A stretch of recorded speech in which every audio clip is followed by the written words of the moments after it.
Mari kita baca surat Al-Kautsar. Surat Al-Kautsar merupakan surat ke-108. Ada 3 ayat nak ya. Ayo kita baca bersama-sama nak ya. Ikuti ibu. A'udzu billahi minasyaitonir rajim. Bismillahirrahmanirrahim. Inna a'tainakal kautsar fasalli lirabbika wanhar. Inna syani'aka huwal abtar. Shadaqallahul azim. Artinya, sungguh kami telah memberimu Muhammad nikmat yang banyak. Maka laksanakanlah sholat karena Tuhanmu dan berkurbanlah sebagai ibadah dan mendekatkan diri kepada Allah. Sungguh orang-orang yang membenci kamu dialah orang yang terputus dari rahmat Allah Subhanahu wa ta'ala.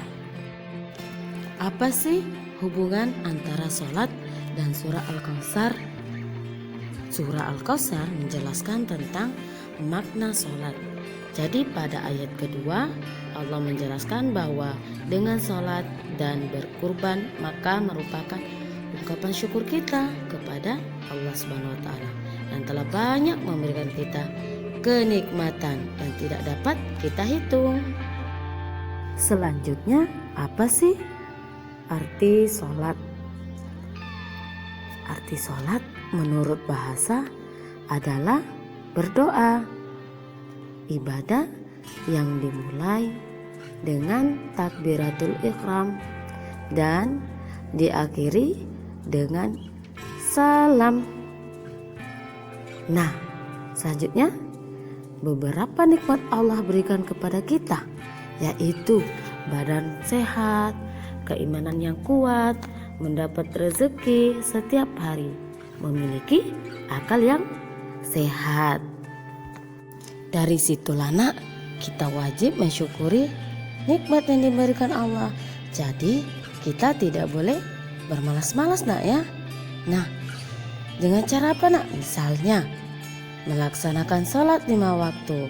Itu merupakan rasa syukur kita kepada Allah karena Allah sudah memberikan akal pikiran yang sehat, kemudian badan kita yang sehat, keimanan kita yang kuat, dan kita banyak diberikan kenikmatan lain seperti diberikan tempat tinggal, keluarga yang baik, ayah bunda yang sayang sama kita. Alhamdulillah. Dan sholatlah dengan tepat waktu, ditambah lagi dengan sholat sunnah duha atau sholat sunnah tahajud. Nah, anak-anak ibu semuanya Islam kan? Jadi wajiblah sholat. Kemudian balik atau cukup umur. Balik bagian laki-laki yang sudah mencapai usianya 12 tahun. Kalau balik untuk perempuan ketika sudah mendapatkan menstruasi atau haid tiap bulanan. Kemudian berakal. Berakal itu artinya sehat.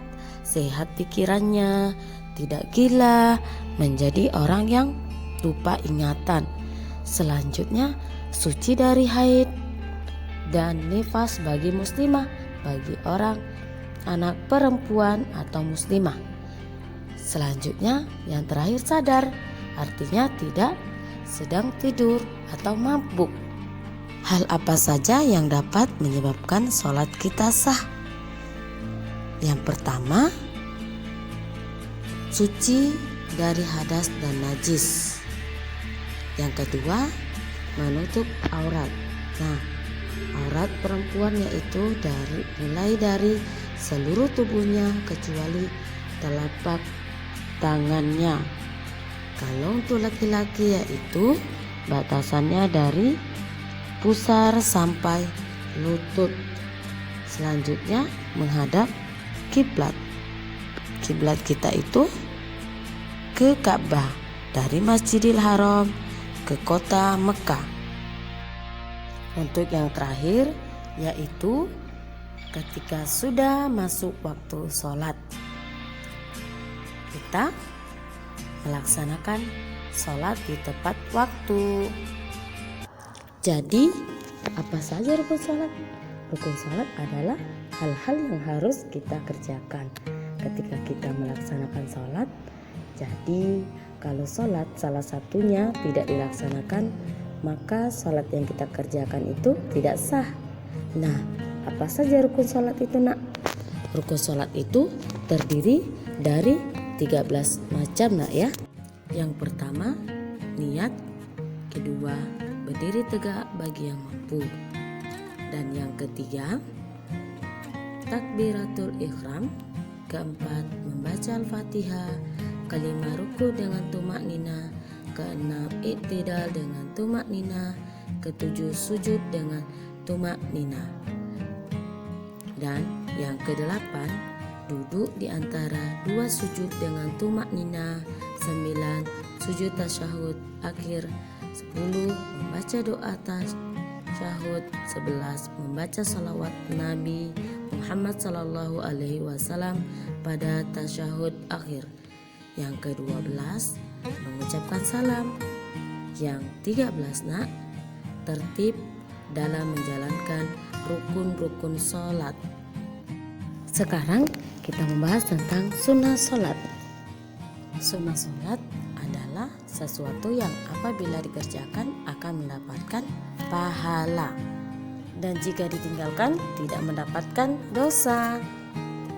Sunnah sholat dibagi dua, yaitu sunnah qauliyah, sunnah sholat yang berupa ucapan. Di antaranya adalah sebagai berikut, yaitu membaca doa iftitah, kemudian membaca ta'awuz sebelum membaca surah Al-Fatihah, kemudian membaca surah atau ayat Al-Quran setelah Al-Fatihah, kemudian mengeraskan bacaan pada rakaat pertama dan kedua pada waktu maghrib, isya, dan subuh, kemudian mengucapkan takbir ketika ruku, sujud, dan bangun dari sujud, kemudian membaca tasyahud awal, kemudian mengucapkan salam yang kedua. 2.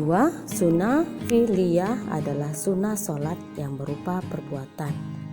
Di antara sunnah fi'liyah adalah sebagai berikut. Yang pertama, mengangkat kedua tangan ketika takbiratul ihram. Kedua, meletakkan tangan kanan di atas tangan kiri ketika bersedekap. Yang ketiga, mengarahkan pandangan ke tempat sujud. Yang keempat, meletakkan kedua telapak tangan di atas lutut ketika ruku. Yang kelima, duduk sebentar sesudah sujud. Yang kedua, sebelum berdiri atau pada rakaat pertama dan ketiga. Yang keenam, duduk tasyahud awali iftirasi. Yang ketujuh, menoleh ke sebelah kiri ketika salam yang kedua.